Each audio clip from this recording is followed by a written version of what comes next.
The Armenian parliament recently passed a bill on EU membership candidacy. The bill was introduced by Eurovote civic movement. Passing it was the ruling party's merit. In this episode, EU ambassador to Armenia, Vassilis Maragos, sits down with the public radio. Let's test the waters on the European side.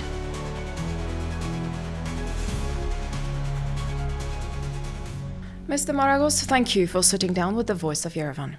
The Armenian parliament recently approved the bill on EU accession. Armenian authorities thus signaled their willingness to embark on their journey to the EU. What's the EU's stance on Armenia's possible membership? Thank you very much for the opportunity to talk to the Voice of Yerevan, which is so important for all the Armenian people, but in particular for the citizens of Yerevan and for all of us. I want to be very clear here. In the European Union, there is a very strong consensus on deepening and strengthening the relations with Armenia.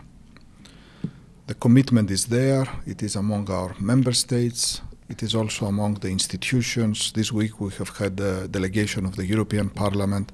The voice and the message was very clear. The EU is committed to work together with Armenia and to make sure that our cooperation will strengthen, will deepen, and will bring even more benefits to the citizens of this country. This year we have already done a lot. Our relations have never been as close as they are now.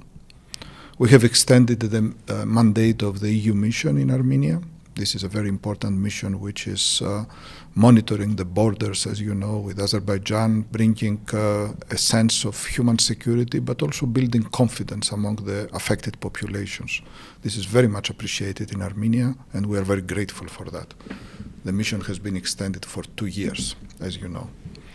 But also I want to mention another decision which affects the relationship in a very concrete and direct manner, and this was the decision to launch a visa liberalization dialogue.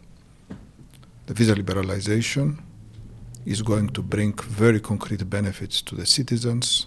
It's going to bring people together. And this process is aiming to achieve the visa-free regime when Armenia is ready with relevant reforms, relevant conditions for well-managed mobility and for safe traveling. Another important decision was to provide support to Armenia through the European Peace Facility, a 10 million support, which is going to be provided to the armed forces of Armenia. We have also increased our financial assistance. The Resilience and Growth Plan announced by President von der Leyen in April last year brings at least an increase of 50% to what we have been doing in the past, 270 million in grants for the period up to 2027. And this will bring very targeted support to boost the development of the economy, to boost people contacts, reforms, but also strengthen the resilience of Armenia, regional development, trade, energy diversification. As regards the bill itself that you mentioned, I think, first of all, this shows the attractiveness of the European Union, the attractiveness of the values of the European Union. But the procedure of accession to the European Union is clear. It is prescribed in the Treaty on the European Union. It is triggered once a country submits an application for membership. The same applies to the criteria, the so-called Copenhagen criteria. They are also very clear. Membership to the European Union is based on a set of criteria, obligations, but also very important rights. This is a framework which is very well known. It is already applied to at least 10 candidates that we have right now. And the treaty says that every democratic country which shares the values of the European Union can submit an application for membership. Sounds like wishing good luck to me.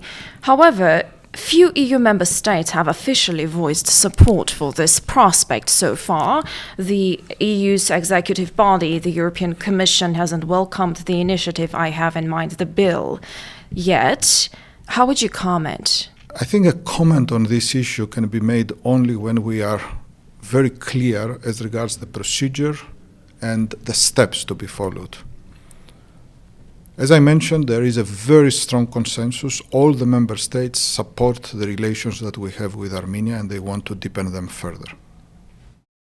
However, as regards application for EU membership, I have to be very clear as well that, as your viewers know, Armenia has not applied for EU membership. Once a country applies for membership of the European Union, there is a very clear procedure which is triggered, and in this clear procedure, everybody have their own position and roles. The member states and the European Commission. The European Commission forms an opinion if and when the member states ask it to prepare. And for this, there is a need for unanimous decision by the EU member states. Again, this is a procedure which should not scare anybody. It's a procedure which is very clear, and it has to be followed once a country applies for EU membership. Do you believe that if and when Armenia does apply for membership, the EU will welcome it? First of all, we have to judge, every candidate is judged on their own merit. And it is very difficult for anybody to foresee what will be the reaction, the official reaction of the European Union when a country applies for membership. This is linked very much on the capacity to fulfill the criteria, and it is very much linked with the positions of member states. Nobody is ready and is able to tell you what will be the reaction before any prospective candidate applies for membership. The opposition either refrained or voted against the bill. Their concerns are high-pitched. They believe the EU candidacy agenda is artificial, unrealistic, disconnected from geopolitical realities, and might even pose an existential threat to the country. Clearly, they are concerned that this sudden shift will make Moscow unhappy. Domestic economy is heavily dependent on Russia's market, on cheap energy resources, on capital inflow. How can the EU help mitigate any possible repercussions? I would like to recall that more than 7 years ago, we have signed the Comprehensive and Enhanced Partnership Agreement that was signed back in 2017. This agreement benefits bilateral trade flows, but also it is a key element to support Armenia's strategy for diversifying its markets. Work is being done, and it is currently underway, as this agreement plays an important role in the modernization of Armenia's economy, in the introduction of European and international standards, but also through changes in the relevant Armenian legislation to the respective laws and standards which exist within the European Union. We are currently working on all these points through the Resilience and Growth Plan, through the policy dialogue that we have. And I think that we are going to be able to help Armenia to introduce rules, technical regulations. And I am very confident that this process with common determination can be continued. I would like actually to announce very good news, because earlier this week the European Commission has taken a very important decision to allow the export of Armenian fishery products to the European Union. So this shows that with good work together, but with also the efforts of the Armenian producers, we can bring the Armenian products closer to the European market. If at some point Armenia has to step out of the customs union, I believe that more and drastic increase of help will be necessary. Do you believe that the EU will move in that direction? I want to repeat that the European Union is ready to support Armenia in the various efforts to strengthen its economy, to strengthen its diversification. We are already working in these areas and we are already producing results. One of the areas in which we have been working, for instance, in the past period, I don't know how much this is known to the Armenian people, has been nuclear safety. nuclear safety has been a key investment for the European Union in the past period. More than 70 million euros have been spent. And we are also working right now in the interconnectivity in the area of energy through the various investments which are needed in order to upgrade the Caucasus transmission network and allow for Armenian electricity to be able to be exported, first of all, to Georgia, but further on through the undersea cable also to the European Union. We are also supporting access to finance. We just signed, together with the European Investment Bank, 170 million loans to Armenian banks, which will bring better access to finance in local currency to small and very small enterprises here in Armenia. So we are already making very significant investments which will strengthen the resilience of the Armenian economy, which will bring benefits not only for export diversification, but also diversification of the products which are available in the internal market within Armenia. And I'm sure that with this, but also with the talent and the entrepreneurship spirit of the Armenian people, we are going to be able to help you follow your own autonomous decisions and the decisions that the Armenian people are going to take when it comes to their economic and trade policy. Neighboring Georgia took a step back from the accession process after years of reforms and collaboration. How do you believe this will affect our chances? Or, on the other hand, how will Armenia's determination to move towards the EU affect Georgian authorities or inspire the Georgian people? First of all, I believe that relations between Armenia and Georgia are very important, and I believe that all the neighboring peoples, not only here in South Caucasus, which is a very sensitive area, but also in other areas, in Western Europe, in Northern Europe, in the Balkans, are very, very important. So whatever we can do to support these relations, whatever the Armenians can do in order to have a better understanding with their neighbors is something that we should be doing. Of course, the regional context in these situations matters, as you have described it. But on the other side, I want to stress that the relationship between the European Union and Armenia is defined on its own merits. Every candidate, every partner, I should say, is judged on its own merits. So every relationship has its own dynamic. In this context, the future of EU-Armenia relations will be defined very clearly by the European Union, of course, but also by Armenia and the Armenian people. We remain committed, we remain determined to continue on the path of deepening the relations between the European Union and Armenia, and I hope that also the regional context is going to be beneficial to this joint commitment that we have. Does the EU, with your new post-election political landscape, intend to expand? And if so, do you not believe that prolonged accession mechanisms actually result in losing potential members? It's a very legitimate question, so thank you very much for this. Sometimes seen from the outside, the enlargement process may seem lengthy. But I want to reassure you, this is the first time, actually, in 20 years that we have 10 candidate countries which are lining up for membership to the European Union, and they are preparing for the enlargement path. This demonstrates a very clear attraction of the European Union, of the accession to the European Union.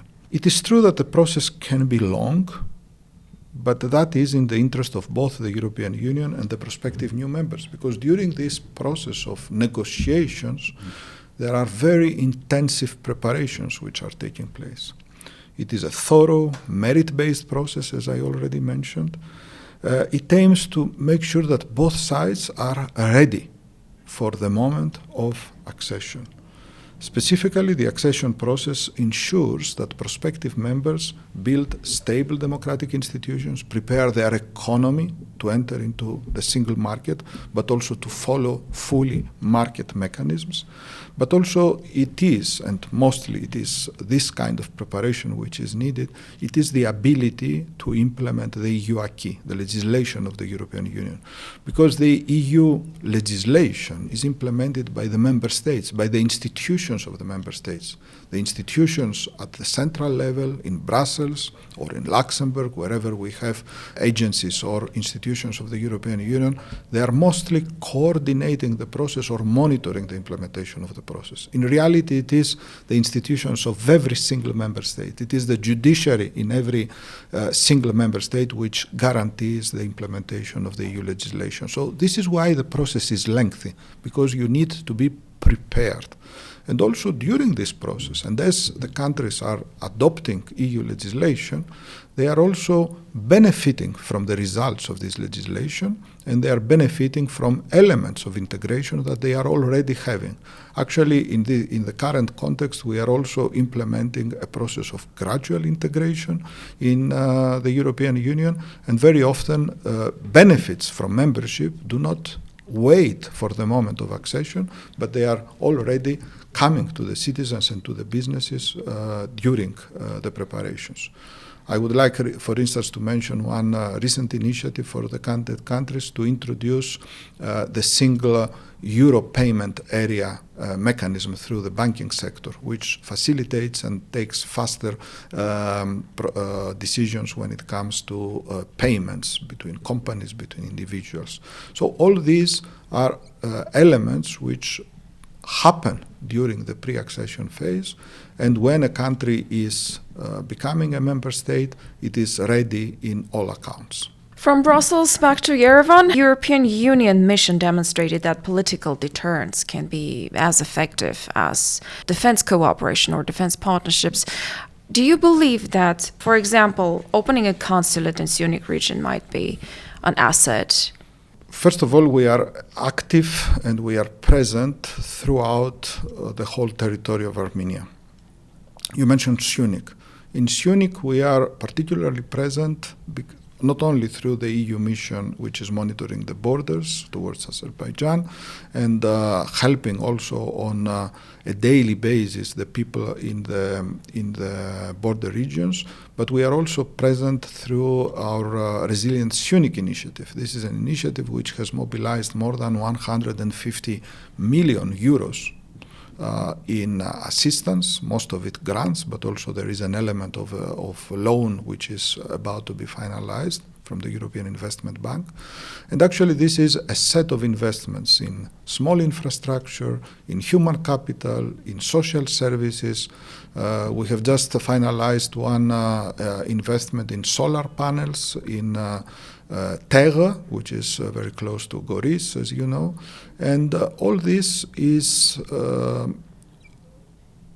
demonstration of the commitment, of the solidarity of the European Union, its citizens, but also our member states, to the resilience of the whole of Armenia.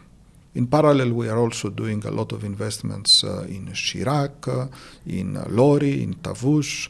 I want to mention in particular the reconstruction of the old market in Gyumri, where together with Tumo, we are going to build a culinary school, which is going to bring specialized tourism, but also develop the value chain of agricultural economy around Gyumri. And these are all demonstrations of the commitment that we have to making sure that the benefits from cooperation to the European Union do not wait a future moment, but they are available on a daily basis to the people of Armenia. Thank you one more time for this opportunity. Snorha Kaluchin. A political adventure or a well-calculated shift and diversification of partnerships. The results will speak for themselves.